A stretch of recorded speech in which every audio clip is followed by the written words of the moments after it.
Sitting on Alabama's death row tonight, Jeffery Lee breathing a sigh of relief, at least for now, after a federal judge in a rare move blocked the state's plan to execute him with nitrogen gas. You still just got to maintain your focus to continue to fight this. The legal fight over Alabama's method of execution coming to a head now after a federal appeals court on Monday agreed with Lee's attorneys that the state's use of nitrogen presents a substantial risk of serious harm, severe pain over and above death itself, violating the Constitution's ban on cruel and unusual punishment. In an exclusive phone interview from prison, the 49-year-old sentenced to death for killing two people during a pawn shop robbery back in 1998, processing the news in real time. I am not finished. And just, to me, my faith is everything. And kind of emotional right now. The case now winding its way through the courts, with the latest judge now ordering the state to turn to an alternative method, such as lethal injection or a firing squad.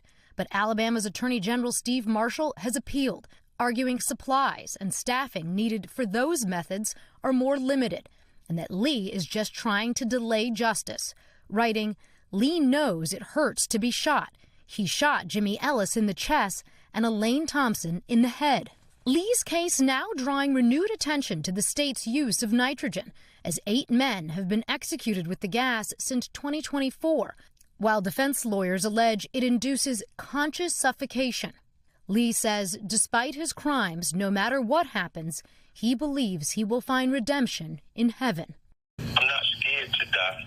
I don't fear dying or nothing like that because I know where I will be.